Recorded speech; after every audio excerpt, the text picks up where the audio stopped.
A gente volta com o Noticiário Internacional. Donald Trump declarou que os Estados Unidos estão em conversas muito amigáveis com o Irã.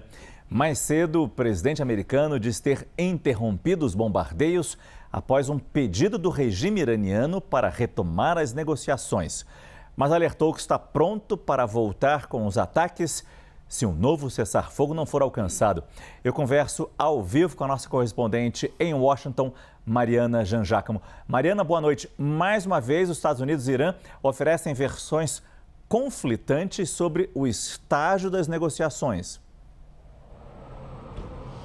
É isso, Márcio. Boa noite a todos. É uma dinâmica clássica, que já se tornou clássica nesse conflito. Donald Trump com falas que misturam otimismo e ameaça e, do outro lado, o Irã negando tudo que Donald Trump fala. E foi isso que a gente viu mais uma vez nesse começo de semana. Donald Trump, mais cedo, em entrevista ao site Axios, disse que se não houver uma solução diplomática, então vai sim retomar os ataques contra o Irã. Foi questionado sobre quanto tempo isso levaria, qual o prazo para essa solução diplomática, e disse que um prazo muito curto, que ou as coisas vão acontecer rapidamente ou não vão acontecer e ele vai voltar para a solução militar. Ao longo do dia falou sobre isso mais algumas vezes. Donald Trump foi para o Michigan participar de um evento, fazer um discurso, voltou agora há pouco para a Casa Branca e disse que está em discussões amigáveis com o Irã, que acredita que deve ter uma notícia boa em breve e que parou os ataques porque os iranianos pediram. Agora, do lado de lá, a conversa é bem diferente.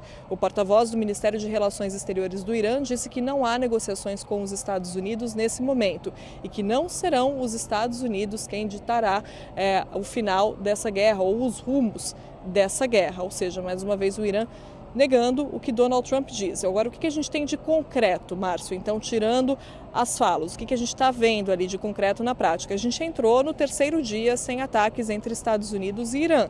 E isso foi suficiente para trazer algum tipo de alívio para o mercado, com preços do petróleo começando a baixar por causa dessa trégua, entre aspas, Agora, publicamente, é claro que a gente vê essas falas com demonstrações de força de ambos os lados, de Donald Trump e do Irã, que agora se sente mais à vontade para dobrar a aposta quando Donald Trump faz esse tipo de ameaça que ele tem feito desde o começo da guerra.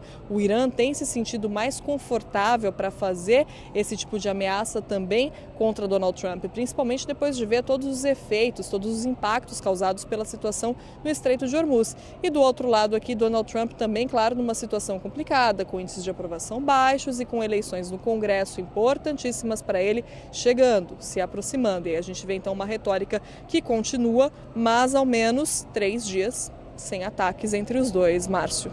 Muito obrigado, Mariana Janjacamo. O primeiro-ministro de Israel, Benjamin Netanyahu, está a caminho de Washington, onde deve se reunir amanhã com Donald Trump. Esse vai ser o primeiro encontro presencial entre Netanyahu e Trump desde o início do conflito no Oriente Médio. O Irã, o Líbano e os esforços para expandir os acordos de Abraão vão estar na pauta.